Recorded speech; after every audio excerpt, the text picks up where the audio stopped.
Jadi karena kita di Asia, itu tuh kita lebih banyak orang pro yang terjebak di amatir. Dokter spesialis juga nih. Susah mana jadi IFBB Pro sama dokter spesialis? Susah IFBB Jangankan SP, dokter aja kayaknya belum loh di di Indonesia. Indonesia. Dokter IFBB Pro belum ada. Belum. Yang susah tuh biasanya lebih ingin didapat gitu kan. Betul. Sekarang flexingnya sudah bukan pakai mobil mewah atau jam mahal, tapi lebih ke badan juga sekarang. Karena nggak mampu. Nggak mampu gimana? Karena nggak mampu beli jam mahal aja. Lah.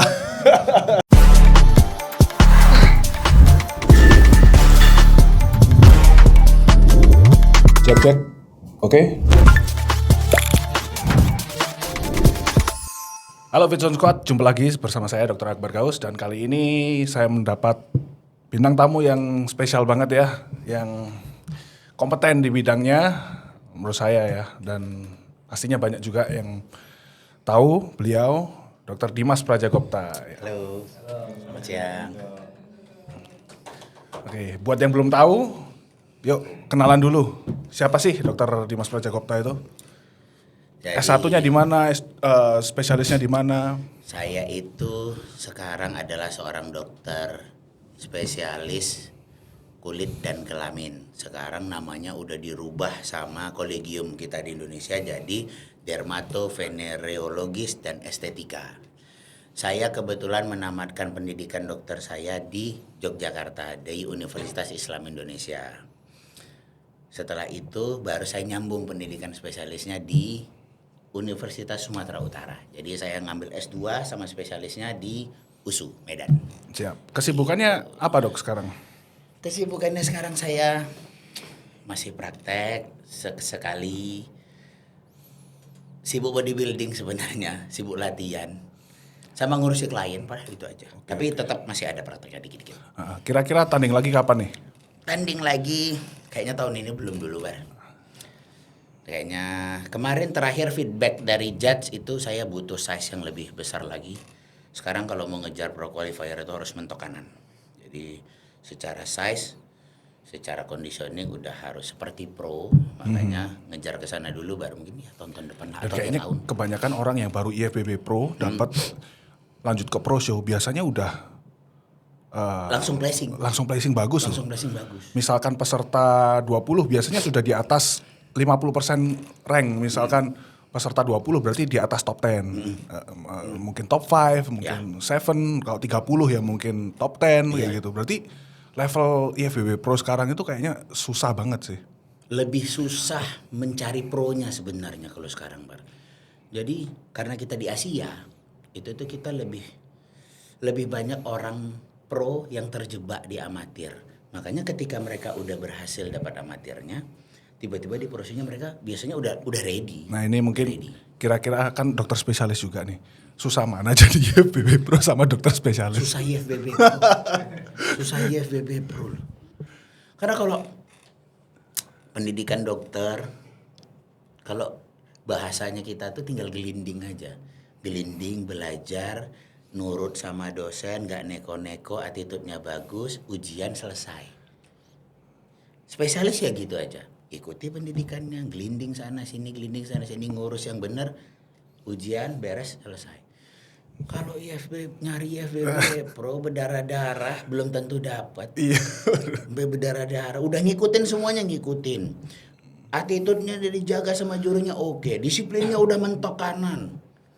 Belum tentu menang. Belum tentu bisa dapat. Susah IFBB Pro sebenarnya. Bener. Makanya triggernya tinggi, Bar. Iya. Makanya masih mau dituju. Tapi ya menarik jadinya. Yang susah tuh biasanya lebih ingin didapat gitu kan. Betul. Lanjut deh, langsung masuk awal ke Binaraga itu gimana dulu? Sebenarnya kecemplung aja sih, Bar. Kecemplung aja. Sebenarnya saya itu tanding tuh sebenarnya baru. Tanding tuh baru. Pertama kali tanding tuh ingat banget 2022. Tapi kalau masalah mulai latihan, mulai nge-gym udah mulai dari kuliah semester 4 itu udah mulai. Tahun latihan. berapa itu? Berapa ya, Bar? Aku kuliah 2006. 2006 berarti sekitar 2008 2009. Oh lebih baru dulu mulai. memang berarti. Ya pasti tahu sendirilah pendidikan kita di dokter bagaimana sibuknya, belum koas, belum PPDS, itu jadi mustahil. Kegiatan prep bodybuilding itu sambil sekolah tuh mustahil. Makanya baru bisa mulai tanding setelah selesai spesialis. Itu pun gara-gara main sama teman-teman kita di PBFI di iya, daerah. Ada nih pertandingan gini. Udah coba-coba aja sambil mau ngetes sampai mana sih sebenarnya kemampuan saya, sampai mana udah kerja keras dari dulu. Tapi ternyata malah ketagihan. Benar-benar. Dan kalau nggak salah saya pernah lihat sebuah statistik untuk orang yang punya titel dokter atau financially mapan di Indonesia itu cuman mungkin 1% yang punya six pack itu justru lebih rendah daripada itu. Apalagi punya dua-duanya, Iya. apalagi tambah titel IFBB Pro itu Tambah pro. 0,01 mungkin. 001 kayaknya. Makanya Bar, ini kalau ya Bar. Tapi tercapai nih Bar.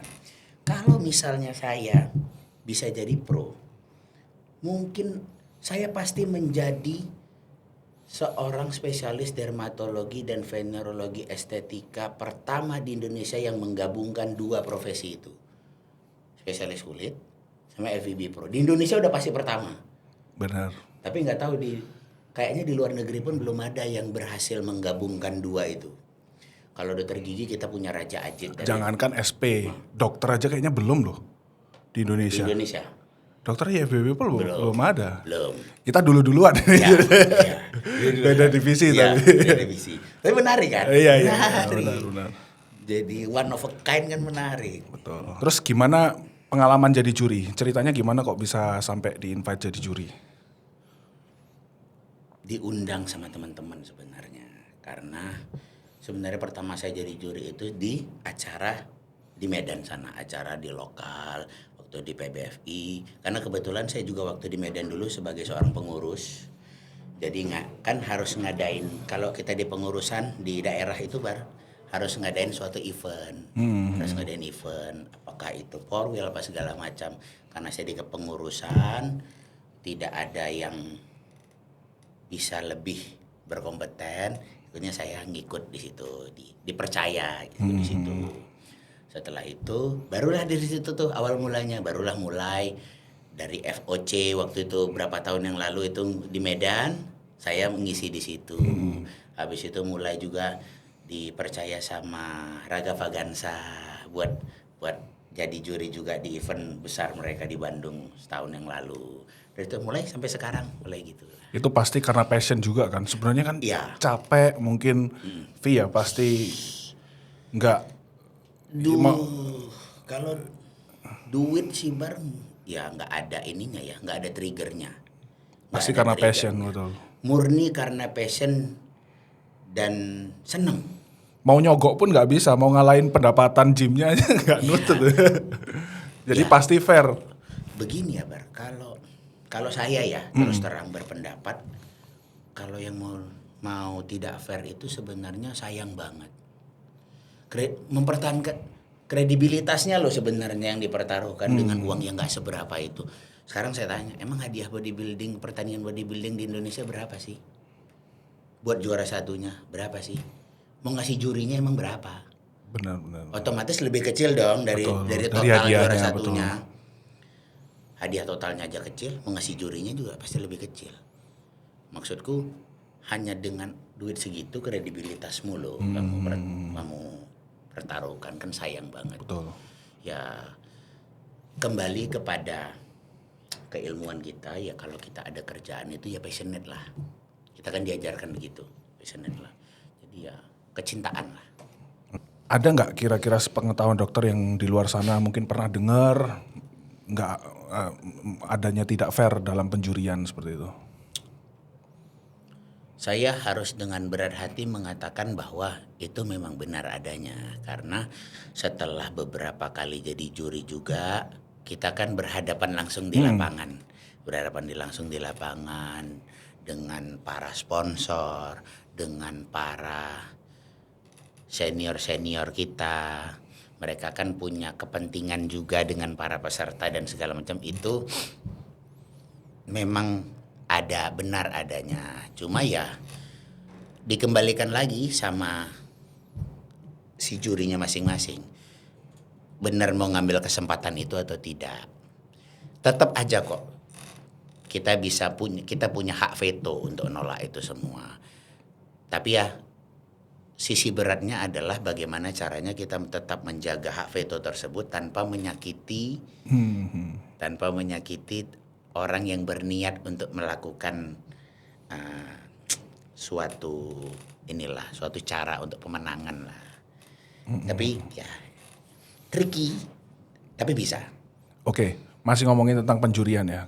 Kalau dari saya sendiri datang ke sebuah event, mencoba mensimulasikan diri sebagai juri itu sulit sekali karena bentuk badan tiap orang itu beda-beda, plus minus. Jadi untuk memplacingkan orang segitu banyak dengan waktu cepat itu sulit. Nah, kalau dari dokter Dimas sendiri, screeningnya itu bagaimana? Dimulai dari apa dulu? Apakah conditioningnya dulu ataukah overall shape-nya dulu? Itu mana dulu yang prioritas? Biasanya kita akan ada briefing dulu sama teman-teman juri yang lain. Nah, kebetulan saya tuh terbantu sekali sama teman-teman juri yang udah lebih senior. Biasanya mereka akan punya tips dan triknya yang kita bicarakan. Nanti kita akan mencari kriteria yang seperti apa. Nah, itu boleh di-spill nggak itu? Itu udah kita sepakati. Nah, biasanya setiap kelas itu punya hal-hal yang dicari tersendiri. Contohnya kayak misalnya kemarin di Man Fitness FOC ini saya yang terbaru FOC Man Fitnessnya. Itu kita nyarinya yang seperti apa. Kita nyari yang memang conditioningnya diutamakan. Artinya dalam conditioning itu kan ada size, ada fullness, ada leanness-nya. Pengennya yang seperti apa. Kemarin kesepakatannya adalah kita lebih melihat yang sizing. Nah, itu udah kita bicarakan dan itu udah kita sepakati. Supaya apa? Supaya kelas pertandingannya juga sedikit standarnya kita push nih. Kita push supaya lebih naik lagi nih standarnya. Jadi size-nya lebih kita pertimbangkan. Misalnya ketika ada 2 orang atlet yang conditioningnya 11-12 nih. Tapi yang satu size-nya lebih bagus. Kita mungkin akan lebih pilih yang size itu. Itu kita kesepakati bersama. Tapi kalau misalnya kayak di main fisik, itu kebetulan kemarin senior-senior lebih mempercayakan sama saya. Jadi saya akan milih sesuai dengan kriteria main fisiknya. Proporsi, simetri, conditioning, stage presentation, pose, baru attitude. Itu yang kita perhatikan. Sama ya, seperti MP, layaknya MP zaman sekarang. Dia mau yang bubbly, kita mau yang white, kita mau yang thickness, kita mau yang lean, kita mau yang posenya juga bisa menampilkan kelebihannya, ya sesuai. Modal conditioning aja nggak bisa ya? Belum Nggak bisa. tentu. Sekarang udah mulai bergeser, Pak. Udah mulai bergeser. Kriteria penjurian itu udah mulai geser. Bahkan dan itu bukan cuma sama kita yang new generation ya, sama yang generasi-generasi sebelumnya yang udah lebih senior pun kayak Opa Geran, Mas Badar itu udah mulai. Bahkan itu datangnya dari mereka. Nanti kita cari yang begini ya. Nanti kita cari yang agak lebih sizing ya, Dok. Oke. Buat saya dengan senang hati nyambut kriteria yang dituju kan.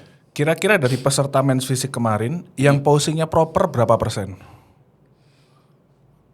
Proper dalam hal presentasinya optimal. Udah lumayan bagus. Udah 60-75% loh kan. Udah 60-75%. Apalagi yang muda-muda. Yang muda-muda berani main di main fisik itu biasanya posingnya udah bagus-bagus. Udah mulai proper. Walaupun masih ada sesuatu hal yang bisa kita twitching ya Pak. Karena kan mereka masih minus di pengalaman. Jadi kita bisa bayangkan bagaimana potensinya main fisik ini 1 tahun, 2 tahun, 3 tahun ketika yang muda-muda ini mulai sering terpapar sama pertandingan yang ada main fisiknya. Otomatis pose pun bagi mereka udah di luar kepala, udah oke banget. Mereka udah tahu harus menampilkan kelebihannya di sini begini, front pose yang bagus buat saya tuh begini, oh transisinya biar kelihatan keren itu begini, back pose itu bagaimana openingnya, bagaimana ngatur supaya rear deltnya oke, backnya tetap fullness. Ada nggak kemarin yang placingnya bagus padahal posingnya belum proper? Dari katakanlah 20-30% tadi, tapi placingnya bagus. Nggak ada. Nggak ada. Berarti posing itu setidaknya proper itu wajib ya? Wajib. Kenapa baru wajib? Gini, karena kalau dia bahannya bagus nih Bar. Tapi presentasinya jelek, nggak kelihatan bahannya bagus. Nggak kelihatan. Saya berani ambil contoh satu nih, saya inget banget. Ada peserta main fisik usia under 23. Sizingnya oke. Lats-nya bagus. Secara size-nya udah cukup. Di antara peserta-peserta yang lain dia dominan secara size. Tapi posingnya kurang bagus. Cara dia posing kurang bagus. Jadi menutupi kelebihannya. Placingnya kalah dibandingin orang yang kurang size daripada dia. Ingat banget saya itu kemarin. Good day. Tapi ketika dia posing, dia terlalu fokus sama backnya sehingga jadi rounded shoulder ke depan. Ininya jadi kelihatan kecil. Sementara di main fisik sekarang kita mau yang bubbly, chest up. Kelihatan fuller. Itu perlu diperhatikan. Karena jangan merasa, posing 2 minggu belakangan aja. Iya benar. Bahkan para pro punya coach posing nggak? Para pro punya. Pasti punya. Pro lo, Anda lo amatir mau menganggap remeh pose.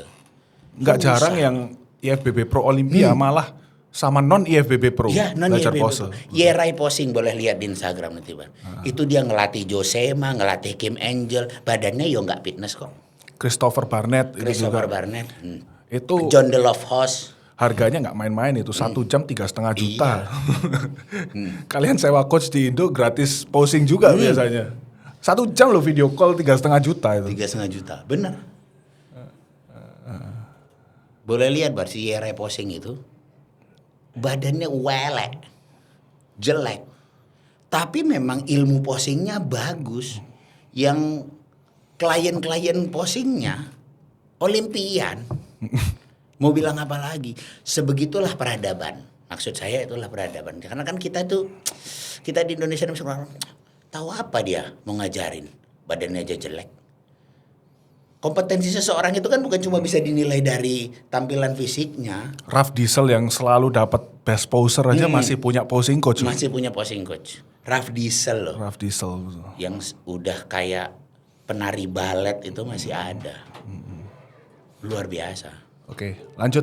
Kalau dari proses untuk membangun badan sendiri ya, faktor apa yang kira-kira paling underrated? Antara nutrisi, recovery, training, ini pasti nggak mau ini dipilih-pilih satu. Ini pasti semuanya ini. Semua, masih banyak. Udah tahu sebenarnya. Tapi kalau kita cerita masalah yang underrated, Bar. Yang sering lupa mungkin. Yang sering lupa. Diremehkan. Itu recovery. Sebenarnya banyak hal, bukan cuma masalah lupa.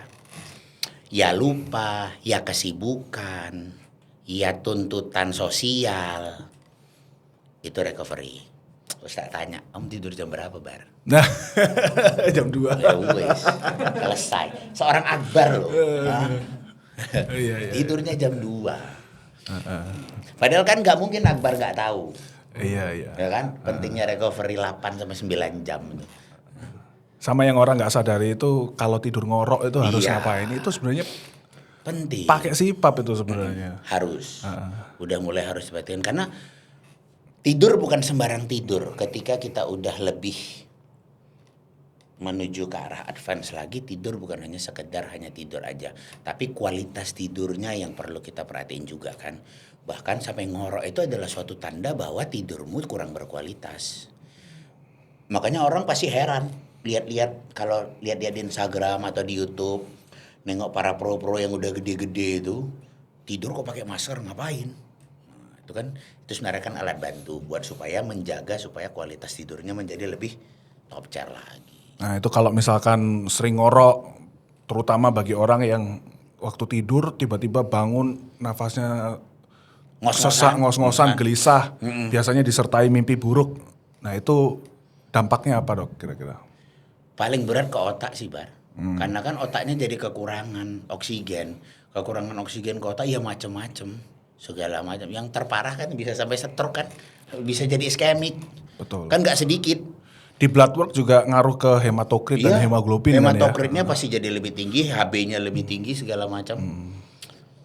Jadi kalau teman-teman udah ngorok terus cek lab hemoglobinnya tinggi, ya consider pakai sipap namanya. Ya, kita butuh alat bantuan yang namanya sipap. Oke. Apa ini? Lanjut ini dari tim nih. Modal tempe, atlet body contest Gorontalo, bukti gizi sederhana bisa cetak prestasi. Oh, atletnya beda sekarang. Wah. Sebenarnya tempe oke-oke aja sih, cuma kok seakan-akan terlihat spesial banget itu karena apanya ya kira-kira? Ya karena berbeda dari orang lain Iya aja. juga ya, karena berbeda aja ya. Karena berbeda aja. Ya, ya sumber protein, salah satu sumber protein nabati wajar bisa digunakan, walaupun sebenarnya bukan yang terbaik ya Bar. Kita kan tahu kalau sumber protein nabati kan bukan yang terbaik. Tetap aja profil asam aminonya tidak bisa mengalahkan protein hewani. Tapi bukan berarti tidak terbaik, tidak bisa digunakan. Betul. Iya kan? Ya ketika itu adalah hal yang bisa dia pastikan, karena kan tuntutan seseorang kan bukan hanya tuntutan untuk bodybuilding saja, ada tuntutan keluarga, ada tuntutan sosial, ada tuntutan obligation dia yang lain ya. Dan terbaik buat kita belum tentu, bukan bukan terbaik terbaik buat bagi orang. dia, betul. Kan subjektif sekali. Betul. Tapi menurut saya memang ya wajar. Bahkan kadang-kadang kita juga menggunakan sih sumber protein nabati.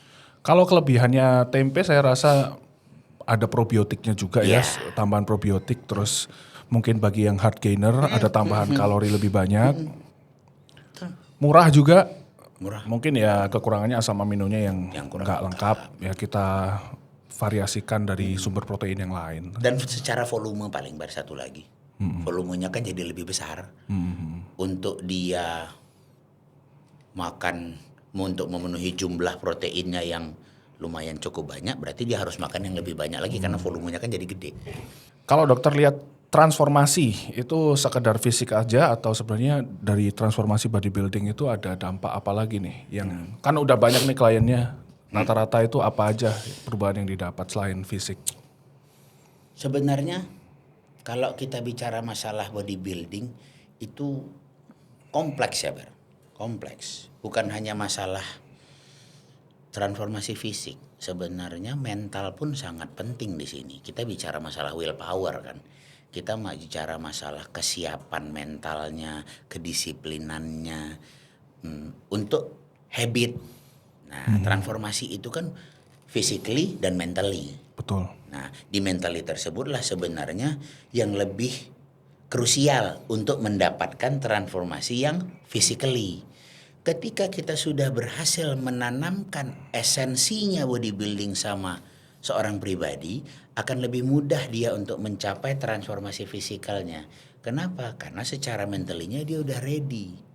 Dia udah punya willpower, dia udah punya kedisiplinan, dia udah punya mungkin kesiapan diri untuk mengurangi kenikmatan makan, ya kan? Iya. Nah, ditambah lagi dengan ini, kalau kita bicara masalah disiplin ya, waktu makan itu kan penting, terutama bagi orang-orang yang transformasi fisikalinya ke arah upsize.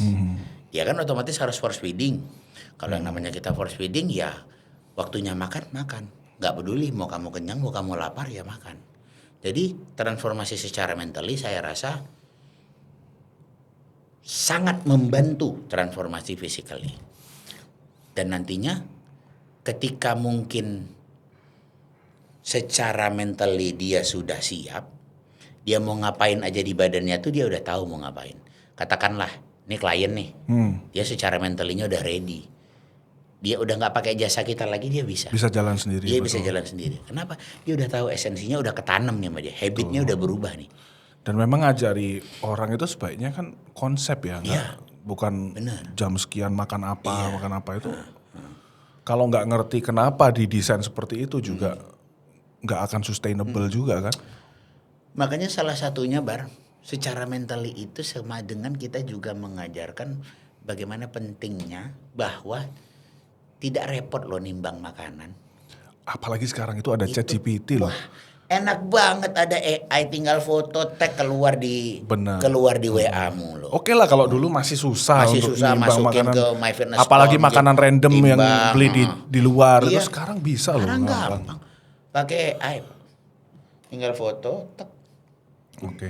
Dan ketepatannya juga oke kan, Bar? Lumayan, Kan ya. validitasnya kan di atas 85% kan? Kalau saya supaya lebih akurat lagi itu makanan, katakanlah makanan beli di luar ditimbang aja. Jadi kalau makanan di luar kita beli tanpa timbangan itu masih agak susah. Tapi begitu ditimbang itu jauh lebih akurat ya. Tinggal. Kadang-kadang orang ini banyak malu. Banyak malu dikatain temennya. Ribet amat makan aja mau nimbang. Iya begitulah. Ya sebenarnya kata-kata itu justru menjatuhkan ya. Itu kata-kata yang jelek. Bukan secara literally jelek, tapi secara maksud dan untuk perkembangan seorang pribadi itu jelek. Ini loh temenmu mau maju, jangan kamu jatuhin gitu loh. Tapi untungnya sekarang trennya juga bergeser. Bahkan orang-orang yang mampu itu sekarang fleksinya sudah bukan pakai mobil mewah atau jam mahal, tapi lebih ke badan juga sekarang. Karena nggak mampu. Nggak mampu gimana? Karena nggak mampu beli jam mahal aja. Lah. Kalau dia mampu beli jam mahal, badannya bagus, pasti dua-duanya dia fleksi. Iya kan? Makanya kita masih pakai smartwatch, Bar. Iya. Kalau enggak wes pakai Patek Philippe, Bar. Karena kita dipakai 24 jam Ya. ini soalnya. Patek Philippe tergores pusing ya. Gak mangan nih. Oke, lanjut. Gimana tanggapannya dokter terhadap orang-orang yang mungkin public figure yang transisi ke binaraga nih sekarang? Tuntutan zaman ini, Bar. Bener juga ya. Tuntutan zaman. Ya, jangankan profesi. Sekarang Holy Wing aja klub malam berubah jadi wellness club kok. Bener juga ya. Eventnya boxing sekarang. Iya. Promotornya klub malam. Promotornya klub malam udah mulai melirik bahwa ternyata industri wellness ini menarik. Ini the future nih. Future-nya udah mulai bergeser. Follow the money-nya udah mulai geser nih. Yang tadinya hanya buat senang-senang, sekarang ternyata industri kesehatan menarik ya. Ya, ketika suatu industrinya jalan, orang-orang di dalamnya juga pasti akan follow the money. Follow the money, makanya mulai banyak, katakanlah konten kreator kesehatan makin banyak. Yang tadinya artis nggak pernah olahraga jadi olahraga. Ibu-ibu jadi konten Ibu-ibu. kreator kesehatan Iya. sekarang. Terus yang tadinya senengannya ke klub jadi padel segala macam. Mereka tetap dapatkan semuanya, dapatkan olahraganya dapat, bersosialnya juga dapat. Ya fine aja, oke banget. Justru mereka yang cerdas bisa melihat peluang ya. Iya, justru menariknya di situ. Dan kita pelaku-pelaku di industri ini juga mau nggak mau akan kena getahnya, sedikit atau banyaknya kena getahnya. Selama industrinya muter, Ini salah satu contohnya ya, Rizky Ridho. Bagus frame-nya ini ternyata. Posisinya Bagus lumayan. loh. Tuh. Bisa open lats. iya, Iya. lumayan. Balance juga Iya. ini. Wah, promising ya. Iya, coba harus ke NPC main. Biar tahu kejamnya NPC. Tapi biasanya orang-orang yang udah mencoba kompetisi Lanjut itu pasti Benar. udah kecemplung. Iya sama. Ibaratnya udah Iya, kecemplung. benar. Udah jadi, udah adiksinya dan udah langsung mindsetnya tuh berubah total. Betul. Udah punya trigger ke depan, aku harus ngapain, aku mau begini. Standarnya beda standarnya total udah udah. beda banget sama orang yang Benar. belum compete. Karena itu juga terasa di aku, Bar. Terasa di aku gitu banget. Begitu udah pernah sekali itu rasanya progresnya lompat, mentalnya lompat, jadi ke arah yang lebih oke lah. Kita itu nggak pernah cukup besar. Cuma orang lain aja yang kecil. Jadi never enough jadinya. Bener sih, bener sih. Puasnya nggak ada. Nggak ada puasnya. Tuh kata aja deh aku mampus nanti. Oke, lanjut. Banyak nih orang yang sudah mulai gym, melakukan healthy lifestyle yang mana itu sudah langkah yang bagus ya, hebat sekali dan pasti bermanfaat. Tapi lupa monitoring kesehatannya. Nah itu kira-kira ada nggak sih potensi damage yang bisa terjadi, atau dengan lifestyle sehat pasti semuanya akan optimal jadi nggak usah cek lab? Belum tentu. Belum tentu. Oke. Belum tentu. Ya, kita nggak bisa tahu apa yang nggak bisa kita lihat. Contohnya adalah pemeriksaan laboratorium. Dalam penentuan penyakit kita juga butuh pemeriksaan lab. Supaya kita tahu apa yang nggak bisa kita lihat kan, Bar, kan gitu. Sama juga dengan misalnya orang-orang yang olahraga aja kan udah sehat, belum tentu loh, belum tentu. Karena kan kita tidak pernah tahu dampaknya ke badan kita seperti apa, dan kita juga nggak bisa memastikan orang yang sudah olahraga ini makannya bagus nggak sih? Kan tidak ada latihan yang bisa mengalahkan bad diet. Setuju ya, Bar? Setuju. Oke, tidak ada latihan yang menjamin kamu jadi sehat kalau dietmu jelek. Katakanlah dia olahraganya rutin, tapi makannya masih jelek, otomatis kolesterolnya mungkin juga bisa bermasalah, livernya juga bisa bermasalah. Kita nggak pernah tahu lagi di bagian ginjalnya segala macam, makanya sangat perlu kita periksa itu semua. Iya, masa sih 6 bulan sekali hanya periksa darah? Tapi mindsetnya bukan olahraga menyebabkan itu ya, apalagi Iya, nggak olahraga lebih apalagi nggak parah, olahraga lebih lebih parah parah. lagi. Kalau saya sih notice fighter biasanya, itu biasanya kreatininnya relatif tinggi, LED-nya tinggi, artinya marker inflamasinya itu meningkat. Saya rasa karena fighter itu training intensity-nya cukup tinggi, dalam artian selalu under recover, damage-nya itu juga banyak, mungkin kena pukul. Itu resiko Mereka nggak rhabdomyolysis juga. Mereka Nggak nggak sadar, betul. Mereka nggak sadar kalau inflamasi yang diterima badannya itu tinggi. Bar, kita kan diajarin, kita kan tahu bahwa apa aja yang kita lakukan di dunia ini adalah inflamasi. Bahkan makan banyak pun inflamasi. Apalagi makan banyak yang jelek. Kurang tidur aja inflamasi. Ya kan? Kita latihan beban apa enggak inflamasi? Inflamasi dalam rangka untuk memperbaiki. Tapi dari tumpukan semua inflamasi ini tentu ada sesuatu hal yang bisa berdampak. Makanya perlu kita periksakan apakah itu HSCRP-nya ataukah indikator-indikator lain segala macam. Dan memang kesalahan kita di Indonesia rata-rata atletnya adalah under recovery.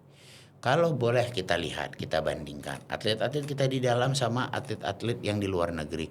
Mereka udah punya nutrisionis, mereka udah punya protokol recovery. Ya kan, Bang? Pemain bola klub lah yang kita katakan paling gampang untuk kita menganggap dia itu adalah seorang pro. Ya kan, kalau di klub bola luar kan kita bisa lihat. Mereka ada nutrisionis sendiri, bahkan ada fisioterapisnya. Ice bednya juga jalan.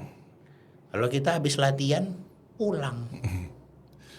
Biasanya nggak dibolehin minum es teh malah. Ya. Padahal suplai energi cepat kan. Suplai energi cepat supaya bisa bantu recovery kan pakai kalori. Iya benar. Iya kan?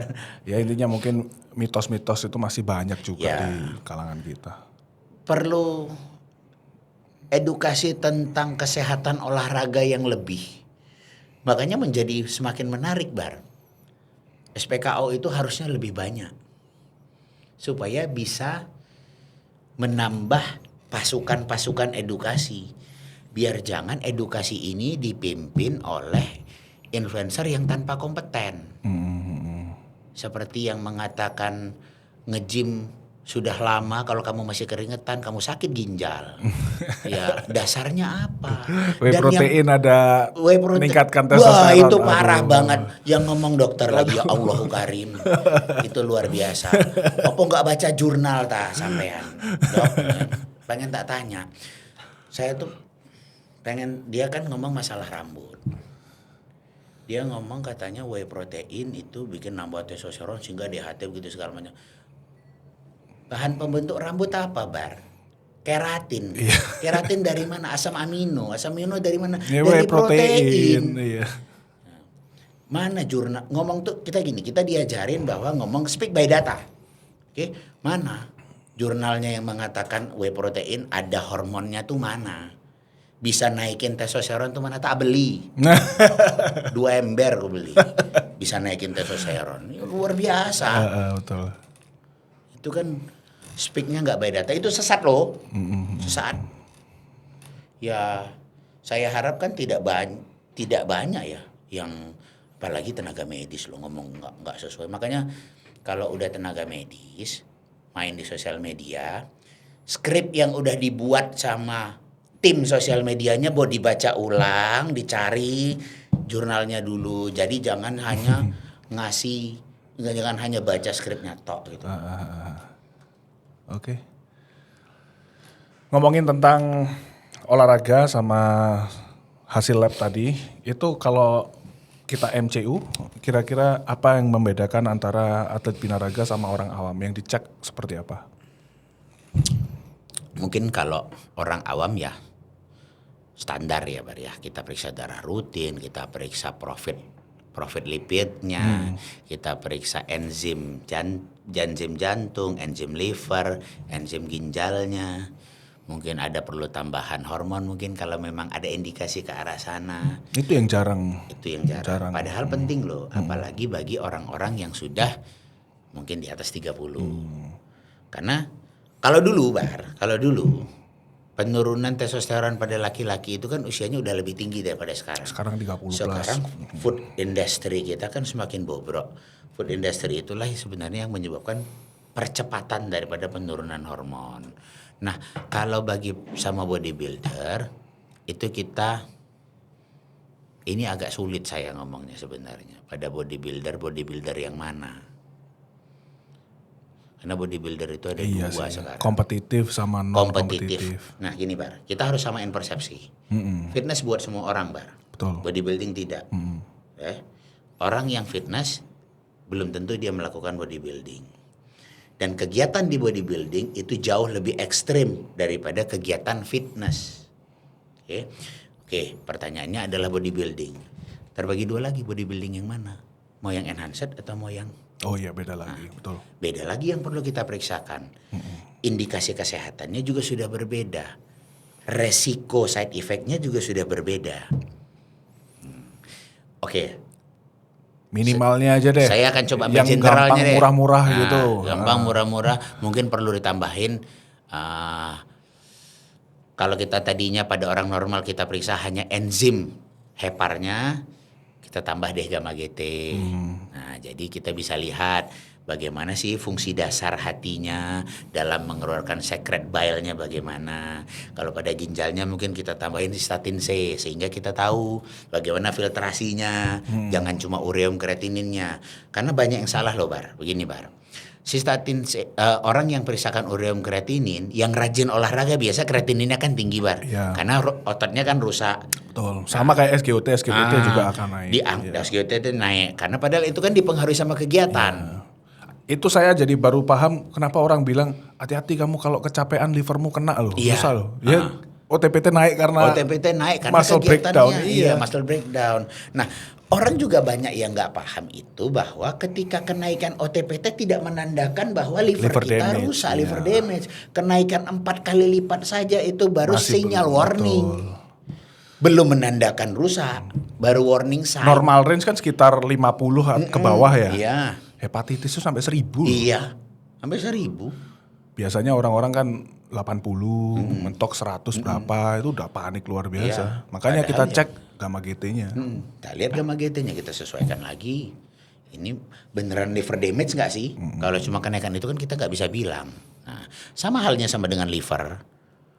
Sama dengan ginjal, sama dengan ginjal. Periksa orang kreatinin, kreatininnya naik. Makanya jangan banyak minum whey protein kamu, ginjalmu rusak. Padahal kreatininnya gara-gara dia olahraganya. Bukan gara-gara dia minum whey proteinnya. Makanya kalau mau memastikan kesehatan ginjalnya, statin C lah. Terutama mungkin yang fighter atau high rocks yang lagi zaman juga, itu kreatinin mesti akan tinggi. Pasti. Muscle breakdown-nya tinggi soalnya. Muscle breakdown-nya tinggi. Intens, betul. Kegiatan olahraganya anaerobnya banyak, otomatis glikogen banyak hancur kan, glikogen kan di otot, makanya otomatis zat buang kreatininnya pasti tinggi karena rusak kan ototnya. Jadi cek statin C ya buat orang-orang kayak gitu. Statin C. Sama kalau satu lagi deh saya tambahin HSCRP, high sensitivity-nya, high sensitivity kalsium C reaktifnya, ya, supaya mau lihat inflamasi badannya. Orang high rock juga, orang sepeda, Betul. petarung, penting. betul. Penting banget. Sama kalau saya biasanya yang screening pertama kali itu misalkan pertama kali cek lab atau belum pernah itu HS troponin I sama HS troponin T. Jantung ya. Jantung. Jantung, Itu ya. bisa dibilang salah satu yang cukup sensitif Ya. untuk lihat heart damage. Bahkan misalkan damage-nya sudah waktu yang lalu masih bisa Masih bisa terdeteksi. kebaca. Betul. Lanjut ke yang mungkin lebih sensitif lagi nih. Apa pendapat dokter tentang Berarti nggak boleh performance kena enhancement? Apa? Gak boleh kena kencing. Kok bisa? Kalau sensitif iya, itu benar kena juga. kencing dia garis 2, Bar. 2 garis. Iya. Nggak harus kena kencing. Kena HGH palsu juga ya. Kena HGH palsu juga. Garis 2 ya. Isi ACG Isi soalnya. ACG. Iya. Gimana pandangan dokter tentang penggunaan performance enhancing drugs di dunia fitness? Berat ini. Berat. Pertanyaannya berat. Soalnya bertolak belakang dengan saya. Saya mazhabnya udah beda. Tapi gini. Kita harus kembali lagi sama ininya. Kita kembali ke dasar dulu lah. Kalau tidak kompetitif, sebisa mungkin gak usah. Dan mungkin balik ke definisi dulu, performance enhancing drug yang mana? Nah, kafein termasuk Performance drugs. Iya. Dia bikin kita makin kuat, makin fokus. Benar. Termasuk performance enhancing drugs. Makanya kan orang itu salah. Orang itu beranggapan bahwa performance enhancing itu adalah semua drugs yang dilarang. Padahal kan tidak semua performance enhancing itu adalah substansi yang dilarang. Dan dilarangnya itu kan berdasarkan dengan satu afiliasi atau organisasi, Bar. Kayak ya kita kan tahu, Bar. Kafein itu performance enhancing. Tidak dilarang. Sekarang. Dulu dilarang. Dari WADA tahun berapa saya lupa. Itu dulu sempat dilarang. Akhirnya dikeluarkan dari substansi yang dilarang. Berarti kan world changing. Maksudnya dunia itu berubah mengikuti perkembangan sains. Belum tentu performance enhancing yang sekarang dilarang beberapa tahun yang akan depan tidak dilarang, masih tetap dilarang kan belum tentu. Yang dilarang, yang nggak dilarang juga belum tentu selamanya tidak dilarang. Betul. Yang tidak termasuk dilarang sebagai performance enhancing drugs juga banyak yang memberikan advantage luar biasa. Ya. Trimetazidin, PED, apa dilarang? ITTP juga harusnya. Tapi di Indonesia belum ada itu. Untuk endurance. Trimetazidin juga. Itu Trimetazidin. obat jantung. Kita ketahuinya itu sebagai obat jantung. Itu di luar dipakai buat ningkatin endurance. Supaya jantungnya lebih tahan terhadap dan lebih mampu mengolah free fatty acid. Oh iya. Jadi jantungnya kendel. Luar biasa. Dan gak tahu ya, Bar, itu di WADA apakah dilarang atau tidak. Tapi itu performance enhancing. Jadi performance enhancing tidak selamanya hanya AAS. Tidak selamanya anabolic androgenik steroid. Banyak obat-obat lain yang mungkin pun kita sendiri gak tahu. Orang sudah banyak pakai di luaran sana. Karena mereka peradabannya lebih maju kan. Sampai obat tahan kencing aja bisa jadi PED juga kok. Iya. Obat tahan kencing bener loh. Mirabegron. Empa, apa itu? Empagliflozin. Belum tahu. Tapi sekarang jatuhnya empagliflozin itu ancillaris, Bar.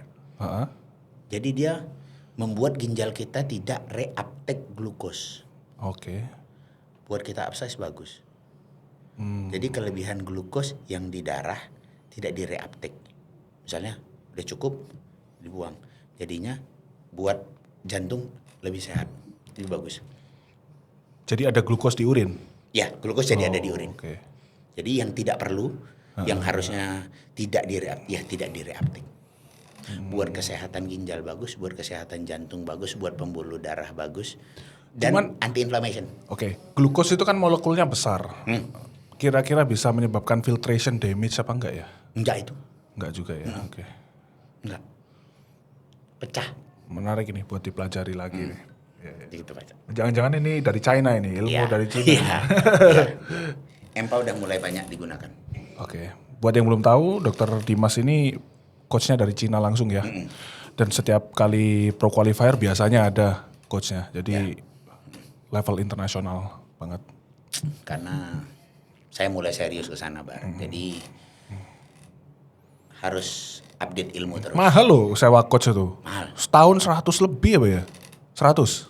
90-an kalau cocok. 90-an ya. Jasa doang, WA-an doang gitu. WeChat kalau saya. Iya. Nggak WA. Soalnya di Cina WA di banned. Oh iya Jadi juga pakai ya. WeChat. Bener-bener. Oke. Lanjut, kira-kira dampak atau resiko yang umum terjadi dalam penggunaan performance enhancing drug? Nggak mau berhenti. Nah, iya. Cuman kalau iya benar-benar. Sesimpel nggak mau berhenti. Cuman nggak mau berhenti ini bukan adiksi kayak bukan kayak nafsa ya. Ya. Lebih kayak kita biasa tidur pakai AC enak kan. Terus nggak pakai AC. Ya, nggak mau. Ya, nggak iya, mau. kayak gitu. Nggak mau berhentinya benar, Bar. Bukan seperti kita membayangkan dia adiksinya narkoba ya. Iya. Tapi kita udah terbiasa kuat, lebih udah terbiasa jadi Superman yang nggak Moodnya mau enak jadi sekali. Moodnya luar Kalau biasa. bener ya. Iya, luar biasa. Apalagi pintar mitigasi penggunaannya. Wah, enak. Itu yang membuat kita nggak mau berhenti itu sebenarnya karena benefit yang kita terima. Oke, kalau nggak berhenti terus makainya ngasal, apa biasanya yang terjadi? Apa dulu yang dipakai? Performance enhancing drug yang mana? Kalau di lapangan biasanya apa yang problem? Kalau saya sih lihatnya jantung duluan sih. Tapi itu pun juga nggak langsung, lama proses yang lama. Lebih duluan liver kayaknya, Bar. Liver duluan Ya. ya. Kenapa obat-obat yang beredar di pasaran kita yang paling sering disalahgunakan tuh mesti seng oral. Iya juga ya, gampang. Gampang, murah. Dan masyarakat kita menganggap oral lebih aman dibandingkan injeksi. Pada kenyataannya, Bar, 2 kali lipat kan Iya. hardness-nya dibandingkan yang injeksi. Makanya orang-orang karena ketidaktahuan seolah-olah menganggap wah cuma pakai oral kok, cuma diminum aja dan gampang, murah. Terus mungkin mereka melihat miligramnya kali ya. Oh misalkan yang injeksi 300 miligram, oh yang ini 10 miligram, oh ya ini kecil Ini berarti. kecil aman aja. Kecil Ini 10 ini 300 kok. Iya. Mungkin kadang gitu kali ya. Benar itu, Pak. Dan karena mudah mendapatkannya dan harganya murah, akhirnya siklusnya berkepanjangan. Iya kan, Pak? Sehingga damage yang diterima itu sebenarnya mungkin tidak tinggi, cuma menjadi tinggi gara-gara numpuk livernya yang kalah duluan. Dan biasanya mereka takut untuk cek lab karena merasa Nggak perlu. wah ini jelek nih nanti takut kenapa-napa malah nggak dicek biasanya kayak gitu. Ada 2, Bar, kenapa orang itu tidak mau cek lab. Yang satu, murni karena ketidaktahuan. Ketidaktahuan. Yang kedua, gara-gara tidak mau menerima kenyataan. Jadi lebih bagus aku nggak tahu. Nanti mati ya tinggal mati. Daripada tahu penyakitnya. Banyak orang berpikiran demikian. Apalagi, Bar, kalau kamu pernah dinas atau ke daerah yang lebih terpencil, itu banyak yang menolak. Itu, iya. Banyak yang menolak, bahkan untuk diperiksa darah aja menolak. Kenapa? Karena mereka takut tahu penyakitnya. Betul. Itulah gambaran masyarakat. Mungkin mau daftar asuransi itu nggak mau terdeteksi punya penyakit Ya. itu. Jadi kan ada waktu tunggu Supaya diterima. Iya, supaya diterima. Itu positif thinkingnya begitu. Lanjut. Body goals yang nggak realistis tanpa bantuan tambahan itu yang seperti apa kira-kira? Yang 3 bulan mau jadi. 3 bulan mau besar kering. Wah, itu kan ada piramidanya itu. Ya. Besar, kering, satu lagi apa? Serat. Bukan. Veni. Cuma you can only choose 2 itu loh. Ada 3, cuma bisa pilih 2. Iya. Besar, kering. Satu lagi apa ya? Apa ya? Lupa gue itu. Itu cukup menarik itu. Oh, natural. Oh iya. Iya, Betul. Besar, kering, natural. Natural, pilih 2. Pilih 2. Besar kering lah. Oh iya. Besar kering. Pertanyaan yang mudah itu, Bar. Iya. Mudah sekali. Mudah sekali. Gak usah mikir itu. Iya. Oke, berarti Bar, aku ada pertanyaan, Bar. Menurutmu definisi natural itu apa, Bar? natural. Natural bodybuilding ya. Oke. Natural bodybuilding itu apa? Natural bagiku ada dua. Natural secara rules sama natural secara etik, logik. Kalau berdasarkan rules ya berarti tidak menggunakan substance yang di-ban sama WADA. Oke. Ya kalau di list drugsnya itu tidak di-ban ya berarti natural. Itu secara rules. Tapi kalau secara logik ya harusnya kalau menggunakan sesuatu yang memberikan benefit luar biasa dan biasanya mungkin tidak digunakan sama atlet natural yang lain, yaitu baru dikatakan natural. Nah, ini definisinya kan menurutmu, Bar. Apakah definisi Oh tentu tidak. Menurut orang lain. Oh tentu tidak. Ya Tentu kan? tidak. Berarti subjektif sekali. Subjektif sekali, betul. Kenapa sekarang ribut? Konten-konten neti or not. Kenapa ribut? Padahal definisi KBBI nggak ada loh, Bar. Benar. Iya. Jadi sebenarnya ini Merebutkan sesuatu yang hanya debat kusir doang. definisinya natural Definisinya itu apa? nggak ada kok. Nggak ada. Kalau lifetime natural, tidak pernah menggunakan apa-apa dari lahir. Lah, nek kamu lahirnya sesar, nggak natural. Iya. Kan tidak natural. Dari kandungan kamu sudah tidak natural. Atau katanya dari lahir tidak pernah menggunakan steroid. Ketika ibunya mau melahirkan dimasukin Dexa kok. Dexa, iya. Steroid kok. Untuk bantu pernafasannya. Berarti dari dalam kandungan kamu sudah tidak natural. Nah, makanya definisinya itu beda-beda. Antibiotik pun ya nggak natural. Nggak natural. Orang Sintesis. dibuat kok di lab. Iya, Dibuat di lab. betul. Penisilin dari jamur diambil, direkayasa genetik. Makanya ya kita bicara masalah peradaban sih. Tapi ya sampai di luar negeri pun perdebatan antara natural sama tidak ini masih rame. Nggak seramai di sini sih. Nggak seramai di sini. Ya negara yang berkembang pasti masih paling gampang menggiring opini itu adalah dengan neti or not. Viewernya gede. Iya, padahal nggak penting. Aku nggak pernah ngeliatin sih. Padahal nggak penting banget. Apalagi berapa budget yang kamu keluarkan buat makan? Apa maksudnya itu? Nggak guna. Tanya itu sama Tommy Soeharto beda. Nggak bodybuilding mahal itu. Nggak bodybuilding mahal loh. Iya. Mungkin karena natural bodybuilding itu kan susah ya. Jadi susah dalam artian butuh waktu. Mungkin harus lebih bersabar. Jadi mungkin orang yang beneran natural ingin terlihat seakan-akan lebih bekerja ekstra. Karena difficulty-nya itu. Ya oke, ambil, nggak apa-apa. Cuman mungkin kadang mereka jadi memaksakan kali ya. Memaksakan kayak itu sebagai jalur terbaik. Mungkin Ya padahal kan itu pendapat. pilihan kan masing-masing. Ya, sama aja mungkin orang milih mobil listrik sama mobil biasa. Benar, Bang. Sama satu lagi yang mengherankan itu kenapa yang teman-teman yang natural sering pengen mencari saya adalah natural. Sebenarnya saya nggak paham maksudnya mau apa. Padahal kita misalnya katakan yang enhancer, orang-orang yang enhancer itu, kalau aku kan neti, orang-orang yang enhancer. Berapa lama netinya? Ini hari ini. hari apa ini sekarang? Hari Senin. Biasanya aku nggak netinya. Oh iya berarti hari ini nggak neti Bar, Kamis Bar. Iya. Nah, tidak pernah misalnya mengatakan tidak pernah memojokkan lah, katakannya demikian, tidak pernah memojokkan. Makanya debat-debat kusir aja nggak guna.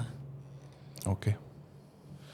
Daripada debatin neti or not, mending kita belajar ansilaris, belajar lab. Nah, iya.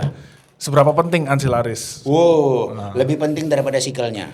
Lebih penting daripada sama pentingnya sama nutrition.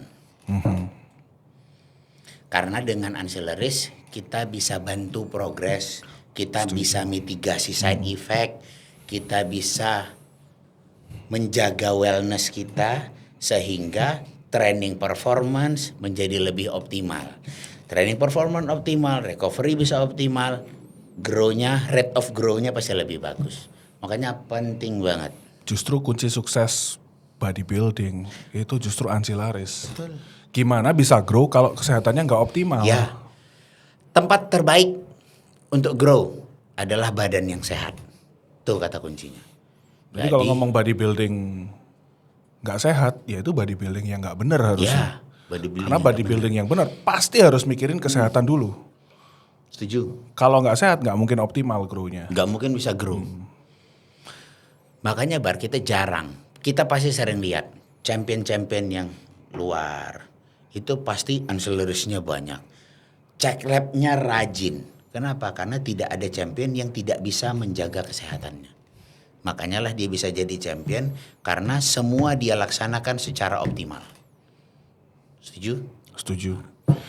Ya walaupun mungkin kalau sudah level kompetisi yang tertinggi saat bertanding ya itu mungkin biasanya agak abusive juga sih ya. Itu tidak menutup kemungkinan. Tapi selepas itu kan mereka tahu bagaimana caranya recovery phase. Nah, artinya mereka tahu nih bagaimana, kapan saya harus abusive, kapan saya harus recovery. Mitigasinya, caranya udah lebih top. Nah, kalau kita ngomongin ancillaris biasanya itu sebenarnya listnya banyak banget. Banyak. Pasti kalau dikumpulin kapsul atau tabletnya itu mungkin sehari itu 2 tangan itu. Nggak cukup 1 tangan. Bar, kamu tahu nggak tempat yang di S-Hardware yang buat tempat baut? Ya baut tuh. Segitu. Itulah kotak ancillaris. Segini. Banyak sekali. Banyak. Sementara orang-orang kan beranggapan dengan banyaknya itu yang dikonsumsi itu merusak ginjal. Ya ayo kita adu lab. Saya konsumsi banyak. Boleh periksa lab terbaru. Bagaimana ureumku, bagaimana kreatinin, bagaimana sistatin C. Bahkan sampai estimasi GFR aja masih bagus. Karena begini Bar, saya jelaskan. Saya nambahin aja nih. Tidak semua obat itu melalui ginjal. Tidak semua obat itu merusak ginjal. Obat loh, apalagi vitamin. Tidak semua vitamin itu merusak ginjal. Bahkan ada yang meningkatkan fungsi ginjal. Bahkan ada yang meningkatkan fungsi ginjal, memperbaiki aliran darah ke ginjal. Oke, jadi biasanya apa aja nih yang merusak ginjal sebenarnya? Kalau bukan ancillaris atau vitamin yang banyak itu atau obat-obatan? Tekanan darah. Setuju, oke. Nomor 1 tekanan darah. Tekanan darah. Dan paling sering miss. Padahal caranya mudah, murah, dilakukan sendiri secara mandiri. Cek tensi, beli alatnya, seret, pagi, selesai, kontrol terus. Jadi tahu apa yang harus kita lakukan ketika sudah tinggi. Tekanan darah, gula darah, muscle breakdown yang tinggi, under recovery. Betul. Makanya menjadi komprehensif kan Bar. Mulai dari training, nutrition, sama recovery-nya. Komprehensif. Oke, lanjut ke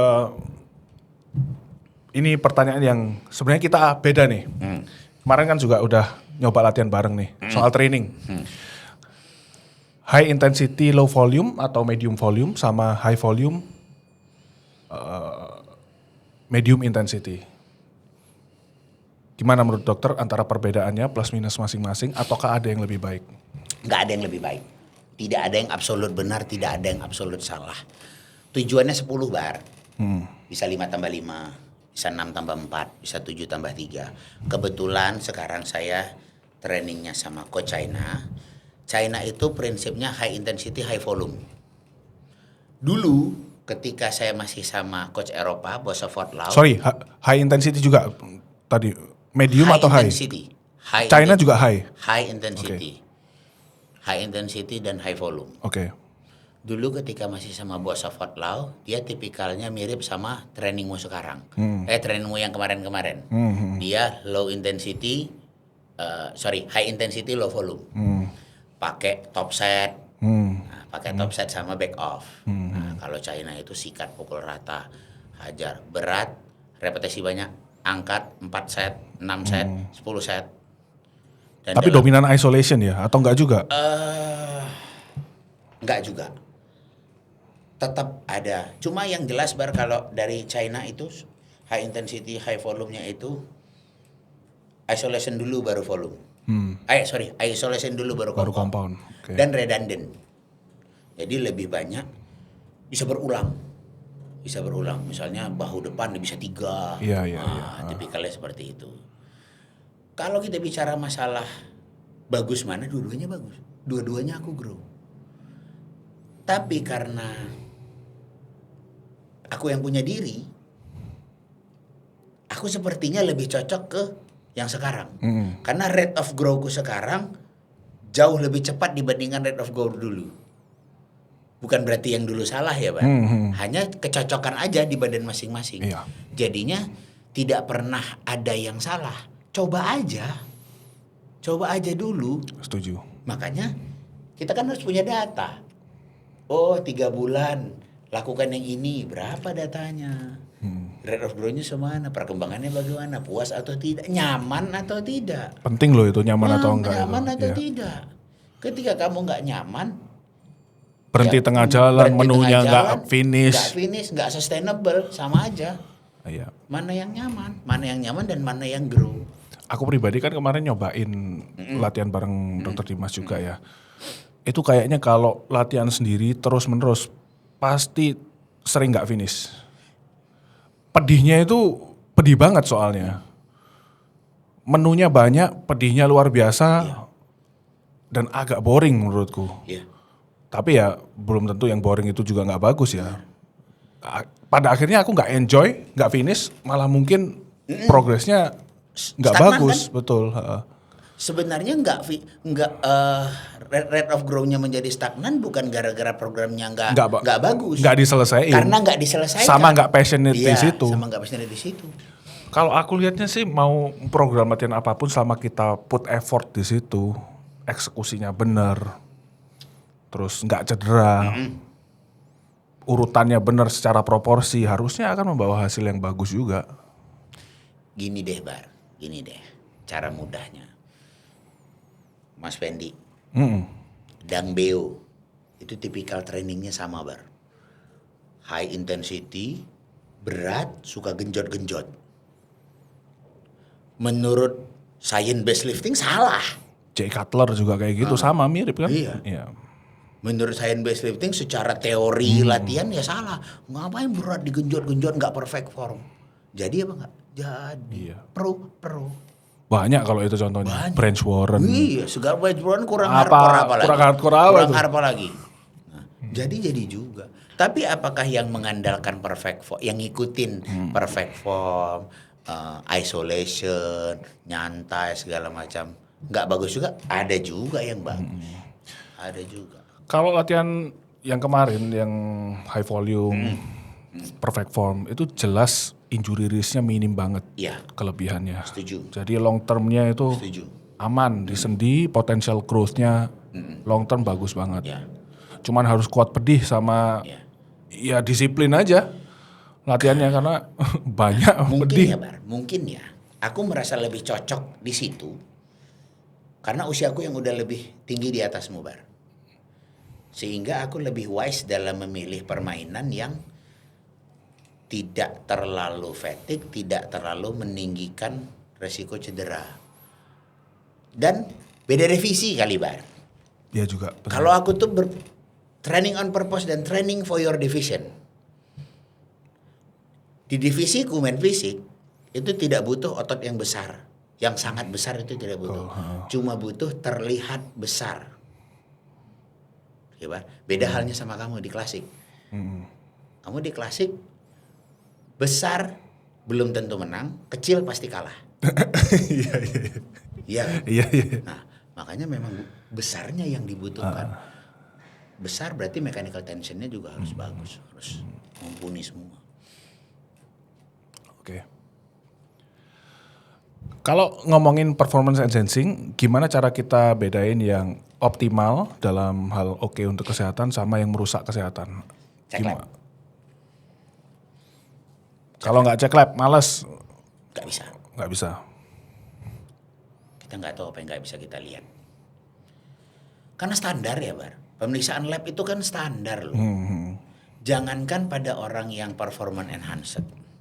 Pada orang normal aja kita kan disarankannya cek lab juga kan per 6 bulan sekali supaya tahu, supaya jangan sampai parah loh. Sama minimal tahulah apa yang digunakan Iya. itu. Banyak loh yang nggak tahu itu. Oh, mili sama mililiter sama miligram aja banyak nggak tahu. Megelin nggak bisa bedain mililiter sama Iya. miligram. Padahal itu kan volume sama dosis kan. Iya. Selalu pakai hitungan dosis berdasarkan mililiter kan. Ya. Konsentratnya beda-beda. Beda-beda. Mililiter brand ini, mililiter brand apa. Makanya saya kan ada program di Instagram yang cuma berkah. Itu Iya. kan kayak buka Q&A gitu. Q&A orang-orang nanya. Sangat sering saya menjelaskan apa itu mililiter, apa itu volume dan apa itu dosis. Dan saya menjelaskan loh. Kalau ini mungkin 1 mililiternya konsentrasinya 300 mg. Itu beda. Kalau ini mungkin 250 mg. Ketika ini setengah mili sama ini setengah mililiter ya udah beda karena secara konsentrasinya sudah berbeda. Makanya dalam hitungan kita dosis kan pakainya miligram, bukan pakai volume. Itu dasar banget. Mililiter banyak belum tentu miligramnya Betul. banyak. Jadi Banyak. belum tentu mililiternya banyak berarti dosisnya besar. Betul, Belum tentu. betul. Terus ada lagi setiap drugs punya potensi yang berbeda-beda. Ya. Bisa jadi miligramnya besar, tapi nggak poten. Nggak poten. Nggak side effect yang besar. Sama aja kayak yang satunya 10 mg sama yang satunya 300. Ternyata yang lebih toksik yang 10. Yang 10. Benar. Itu pentingnya kita tahu apa yang digunakan, fungsinya, Dan standarnya dampaknya. apa? Nah, standar ukurannya tuh apa? Jangan cuma ngandalin bro science. Sekarang informasi itu udah mudah didapatkan, beda pada saat zamanku. Zamanku mulai fitness dulu, itu kerjaannya dibego-begoin senior aja. Karena belum tahu mencari infonya dari mana. Zamanku mulai fitness kan internet belum terlalu seperti sekarang. Iya, YouTube juga belum ada. Jadi cuma murni ilmunya ilmu dari senior. Yang senior itu pun pasti salah. Kalau sekarang dapat informasinya gampang, menyaringnya yang sulit. Betul, nyaringnya. Kebanyakan. Menyaringnya yang sulit. Ya, do your own research. Nomor 1 itu adalah do your own research. Oke. Gimana bedain badan yang bagus secara estetik sama sehat secara medis? Gak bisa. Ya, cek lab lagi. Subjektif banget. Sekarang ini badan yang estetik menurut siapa? Menurut divisi mana? Menurut afiliasi apa? Bener. Gak usah jauh-jauh lah. Tanya mbak-mbak perempuan yang gak fitness. Sama orang yang berotot suka gak? Kilo kan? Iya. Tapi coba yang udah terpapar sama fitness. Pasti pengennya yang badannya bagus, terbentuk, gak buncit-buncit banget. Kan udah beda, itu kan subjektif sekali.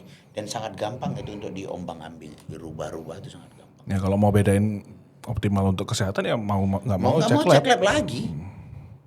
Indikator dasar.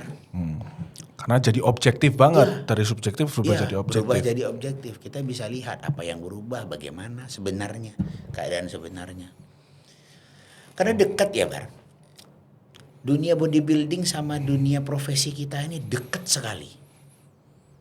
Sebenarnya aku juga Sebenarnya ambil dokter privilege itu kita. gara-gara suka di Iya. bodybuilding sebenarnya dulu itu. Makanya privilege sebenarnya bagi para tenaga medis ini untuk masuk ke dunia bodybuilding itu privilege.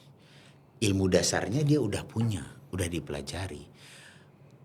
Aku jujur bahkan lebih banyak mempelajari hormon itu ketika sekarang daripada ketika dulu kuliah blok endokrin. Jelas. Gak ngerti dulu aku blok endokrin. Farmako. Mana Ngerti aku dulu. Jangankan farmako, blok endokrin dulu. Ini pituitary gland, ini testis masuk ke FSH, LH sekarang di luar kepala. Iya benar. Dulu belajarnya cuma buat menyelesaikan tugas kan. Betul kan? Iya. Menyelesaikan tugas, yang penting lulus ya. Kalau sekarang butuh paham. Oke, sekarang langsung ngobrolin problem yang sering di atlet bodybuilding, termasuk saya sendiri. itu jerawat. Nah, kalau teman-teman belum tahu, jerawat itu kalau di saya selalu jadi keloid. Jadi sekali jerawat itu akan berbekas seumur hidup. Nah, berhubung spesialis kulit nih. Nah, gimana manajemen jerawat pada atlet bodybuilding dan termasuk misalkan kayak aku nih yang sekali jerawat langsung jadi PIH Berat. atau keloid. Berat, Bar. Karena di orang-orang yang genetiknya seperti kamu, Bar, karena skar hipertrofi atau keloid atau yang udah luka jadi nimbul lebih itu bakat. Itu gift dari Tuhan. Tidak bisa dihilangkan. Tidak semua orang begitu, tapi ada yang sudah berbakat demikian. Jalan satu-satunya cara ya tidak berjerawat. Atau tidak luka. Oke. Oke. Kalau manajemen jerawat pada orang kita yang melakukan bodybuilding, itu kita harus kita harus tahu, jerawat itu ada banyak penyebabnya. Multifaktoral, luar biasa beratnya. Selain derajatnya banyak dan multifaktoral, mulai dari jerawat hormonal bisa, mulai dari jerawat gara-gara gut health bisa. Tapi yang paling sering dari kita bodybuilder yang pasti dua ini. Hormonal sama gut health biasanya. Kenapa gut health? Biasanya kalau udah bermasalah pada pencernaannya, itu inflamasi melalui imunoglobulin A di badannya jadi lebih banyak beredar. Sehingga lebih mudah untuk terinflamasi. Ditambah lagi dengan bakteri P. acne tentunya ya, Bar. Nah, kalau bagi yang jerawat hormonal, hormon dulu. Lihat, seimbang nggak hormonnya? Berapa anabolic load yang kamu pakai? Berapa rasio androgenik yang kamu pakai? Bagaimana proses 5-alpha reduktasemu? Jangan-jangan kamu terlalu banyak blokir aromatasenya. Sehingga 5-alpha reduktasenya yang banyak kerja. DHT-nya banyak, tinggi. numpuk di kulit, apokrinnya nambah, P. acne selesai. Oke. Itu satu, Pak. Nah, sebenarnya gini. Oke, itu kan kausanya ya? Ya, kausanya. Kita menentukan diagnosis itu harus pakai kausa. Kausa, betul. Oke, sekarang kita dapat kausanya. Gara-gara DHT. Oke. Gara-gara hormonnya nggak stabil, DHT-nya banyak. Salah satu cara untuk mengurangi infeksi jerawat gara-gara hormon DHT, ketokonazol, obat jamur. Kita bisa pakai obat jamur, kita bisa pakai ketokonazolnya atau topikal. Itu sangat-sangat membantu karena ketokonazol itu menghancurkan DHT yang ada di permukaan kulit. Oke, ada nggak tempat DHT yang banyak di area kulit? Misalkan kalau scalp. Nggak tahu kenapa, jangan tanya kenapa. Jurnal pun nggak tahu itu. Mungkin nggak kayak daerah lower back lebih banyak DHT-nya? Nggak ada ya kayak gitu nggak ya? ada. Secara jurnal yang paling banyak DHT itu udah scalp. Makanya male pattern baldness itu pasti di kepala. Karena DHT tinggi, Karena banyak DHT di tinggi kepala. di sana. Jadi kita kurangi DHT di kepala dengan ketokonazol, sampo. Oke. Nah, kalau sebenarnya masalah pencernaan juga lumayan banyak pada bodybuilder. Oke. Terus gimana berarti? Salah makan apa biasanya? Dari force feeding aja kadang-kadang menimbulkan inflamasi. Insulin tinggi terus, Gula darah Hmm. tinggi terus. Yang paling bisa kita bantu adalah kita pastikan bahwasanya kita tidak terlalu banyak konsumsi simple sugar. Sehingga insulinnya nggak terlalu tinggi. Dan itu menjadi susah bagi kita yang bulking karena karbonya tinggi, glukosanya udah pasti tinggi juga. Nomor 2 gluten, Bar. Oke. Walaupun tidak alergi gluten, apakah Walaupun berpengaruh? tidak alergi gluten. Oke. Tapi kita nggak pernah tahu ambang batas kita tidak alergi gluten ini semana. Mungkin Bar kamu tidak pernah tahu kalau kamu alergi gluten ketika karena kamu konsumsi glutennya katakanlah cuma 100 gram. Mungkin akan menjadi alergi gluten ketika kamu konsumsi 150 gram. Gluten tuh dari mana biasanya? Dari Tepung-tepungan? sumber-sumber karbo. Biasanya roti-rotian, mie-mian. Oke. Nasi tidak ya? Nasi enggak, lebih sedikit glutennya. Nah, habis itu gut health, kesehatan pencernaannya sendiri. Perhatikanlah flora normalnya. Makanya penggunaan probiotik, betain HCl dan pepsin sangat membantu kesehatan pencernaan sehingga mengurangi inflamasi imunoglobulin A tadi sehingga bisa jerawatnya turun. Oke, kalau aku kan tipe yang GERD ya, asam lambung mungkin berlebih. Kalau pakai betain HCl apa nggak tambah parah? Tambah parah, Berarti coret. oke. Probiotik. Buat teman-teman yang nggak tahu ya, jadi problem sakit lambung itu bisa karena asam lambung kebanyakan, Betul. bisa karena asam lambungnya kurang. Ya. Bisa nggak saya bilang kalau misalkan sakit lambung memberat ketika makan banyak, berarti betain HCl-nya kurang atau asam lambungnya kurang? Bisa jadi. Kalau aku bedainnya kayak gitu. Kalau orangnya sakit lambung memberat ketika makan banyak, Ya. berarti asam lambungnya kurang. Karena makanannya banyak, Numpuk. nggak dicerna, nggak larut. Tapi kalau misalkan sakit lambung, rasa sakitnya hilang ketika makan, berarti Cukup sebenarnya. asam lambungnya cukup, justru kebanyakan. Justru kebanyakan. Oke, berarti kalau makan sakit, betain HCl. Betain HCl. Kalau makan membaik dan sakit lambung, berarti asam lambungnya Asam kebanyakan. lambungnya kebanyakan. Lansoprazol, omeprazol, PPI, gitu-gitu ya. Impepsa, sukralfat. Oke, itu kan tadi ngomongin kausa terhadap jerawat. Sekarang benerin yang sudah ada jerawatnya. Kan kalau kita fokus ke kausa doang, ya jerawat yang ada nggak ada tata laksananya dong, nggak ada yang ngobatin dong. Nah, apa tata laksana untuk Tentukan dulu jerawatnya? derajat berapa. Gimana bedain derajatnya? Jumlahnya sama lesinya. Lesinya udah mulai ada pesnya ada nanahnya. Oke. Itu berarti sudah mulai derajat 3. Sudah mulai perlu adanya antibiotik. Antibiotik yang paling spesifik buat ke kulit sampai saat ini masih doxycycline. Oh, doxycycline. Doxycycline. Itu yang paling sering dipakai buat jerawat kulit jerawat lah. Kalau ada nanahnya tapi cuma satu, itu belum grade 3 atau Masih grade 2. berarti kita mesti mix antara jumlah dan Ya. dan ada nanahnya atau enggak ya? Ada subjektifnya dan juga. ada Ya? subjektifnya juga. Tapi kalau misalnya misalnya masih hanya 1-2, kita masih belum mempertimbangkan penggunaan yang oral. Karena kan ada juga antibiotik yang topikal. Pakai yang topikal masih mampu lah kalau cuma 2 biji kita total. Tapi kalau udah banyak hampir nggak kehitung sampai ke belakang susah.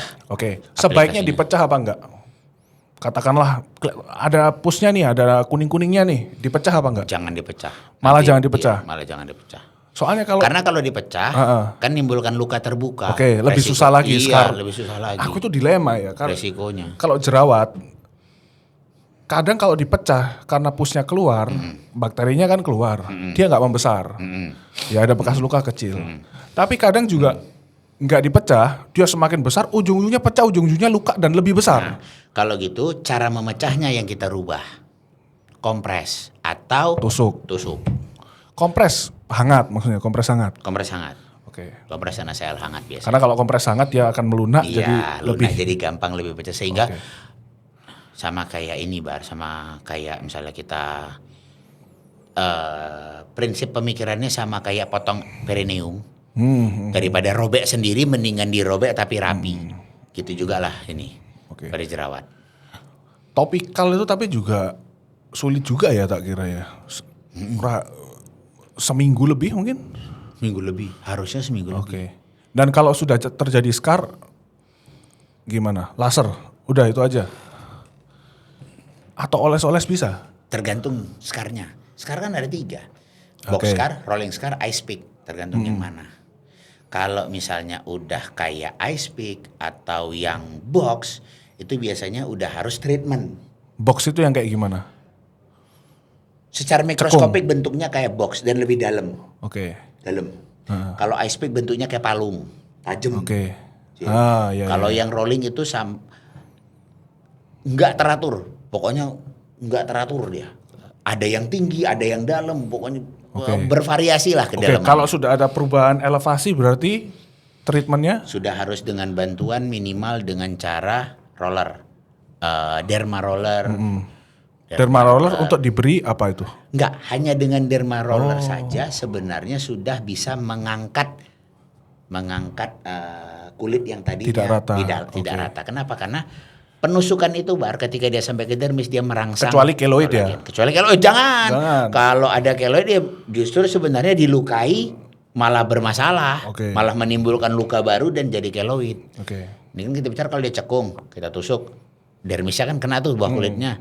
Kolagennya kerangsang, ini ngangkat. Oke, paham. Dan itu mekaniknya. Kalau yang satu lagi laser, CO2. Kalau PIH atau istilahnya warna yang menghitam pasca berjerawat, nah, kayak misalkan kayak gini nih, ini PIH rata, tapi warnanya berubah Mau nggak mau lebih hitam. hidroquinon Bar, Laser sama hidroquinon mending mana? harus kombinasi. Oke. Harus kombinasi. Hidroquinon itu masih menjadi gold standar.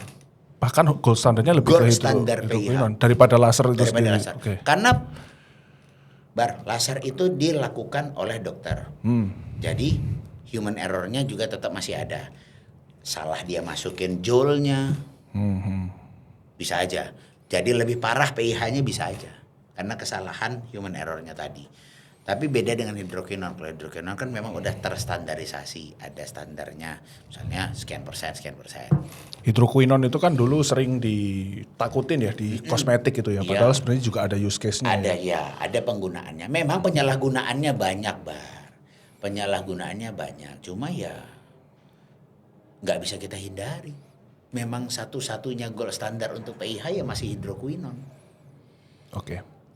Oke, lanjut ngomongin soal fat loss nih. Biasanya orang yang mau bertransformasi itu sebaiknya agresif di awal atau agresifnya nanti di akhir ketika setiap stagnan tambahin gitu.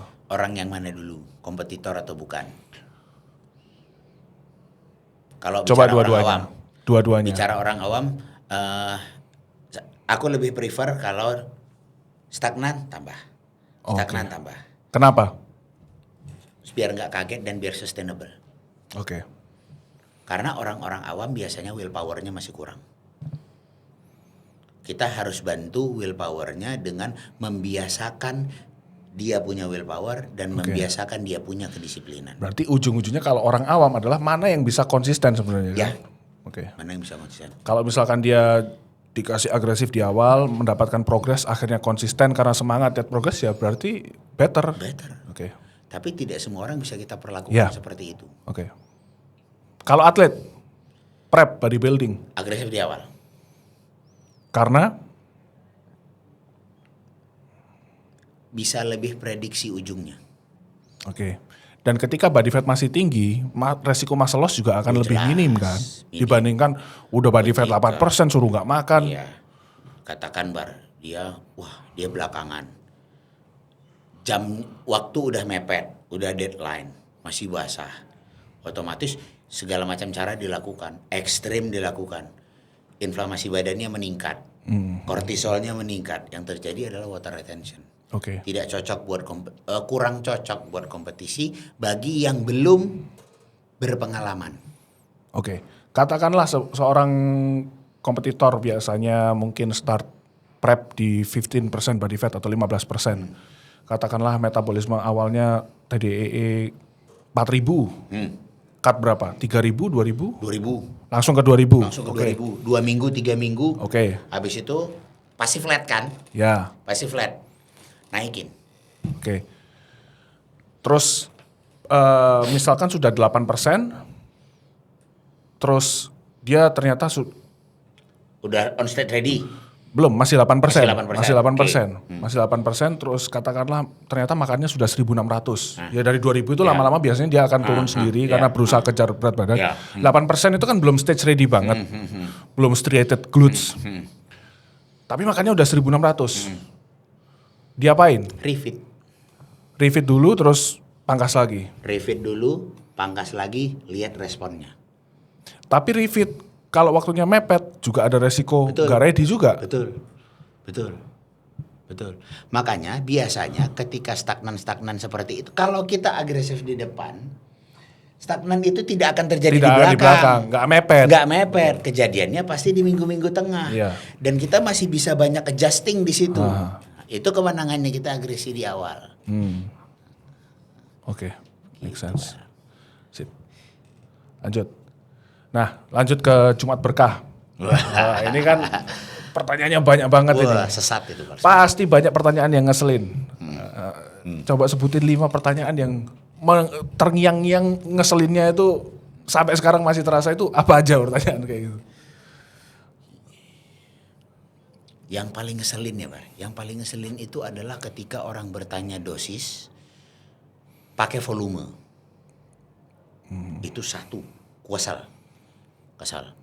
Yang kedua, kalau Apalagi ngomongnya berapa mili, MILI. Iya, berapa Itu mili. jelas tidak bisa dibedakan mili volume atau miligram. iya, berapa mili? Bingung jawabnya. Kita mau jawab aja bingung. Oke. Yang kedua, itu pertanyaan-pertanyaan yang masalah waktu.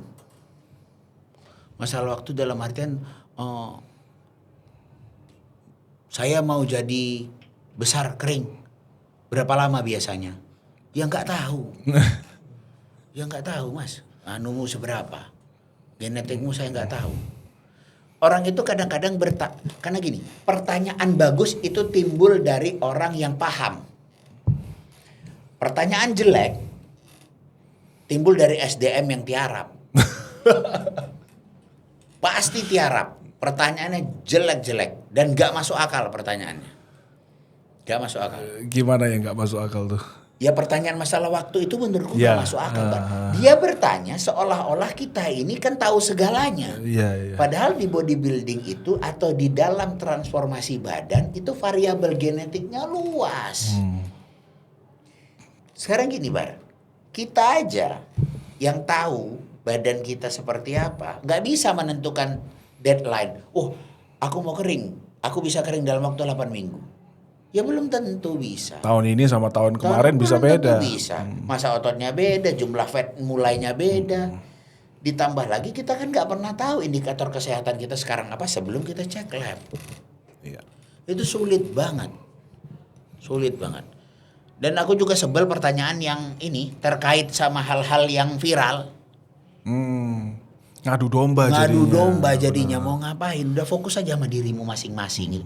Dok, apa pendapatnya tentang misalnya kayak kemarin? Dok, apa pendapatnya tentang Stephen Wongso pakai begini. Lah, Tanya orangnya. Tanya orangnya. Ngapain tanya aku? Emang aku bapaknya apa? Lagi pula, kalaupun lah kita ngurusin dia, ya mau ngapain ngurusin? Lo nggak pakai duit bapakmu, pakai duit dia sendiri kok. Orang-orang kita tuh banyak banget suka ngurusin orang, padahal dirinya sendiri nggak keurus. Kenapa nggak fokus ngurus diri sendiri aja? Soalnya ngurusin orang. Iya, padahal ya badannya perlu diurus. Nah, itu pertanyaan-pertanyaan gitu tuh nyebelin banget. Oke. Apalagi ya? Kebanyakan itu sih pertanyaan ngeselin itu. Oke. Kalau klien yang sulit itu biasanya kayak gimana tuh? Interaksi awalnya itu kayak gimana? Klien yang sulit itu yang manja biasanya, Pak.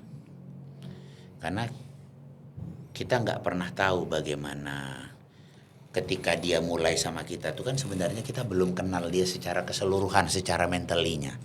Nah, ketemu orang-orang yang manja tapi maunya banyak, itu banyak.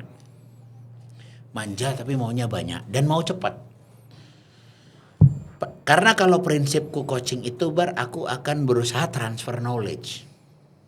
Ketika aku transfer knowledge dan itu knowledge-nya sama mentalinya dia udah dapat, mudah Sendiri, banget betul. sama dia. Menjalaninya pun dia jadi lebih mudah. Nah, pada orang-orang yang manja ini sulit sekali. Dia masih mau hidup enak, dia masih mau makan enak, masih mau ini, tapi kemauannya mau jadi seperti bodybuilder. Itu sulit. Itu sulit. Terus terang aku tuh tipikal klienku tuh lebih banyak orang yang lifestyle daripada yang atlet. Pasti. Ya. Lebih banyak orang yang lifestyle. Dan menghandle orang yang lifestyle ini lebih susah daripada menghandle yang atlet. Bahkan nggak jarang yang justru sakit-sakitan datangnya. Iya.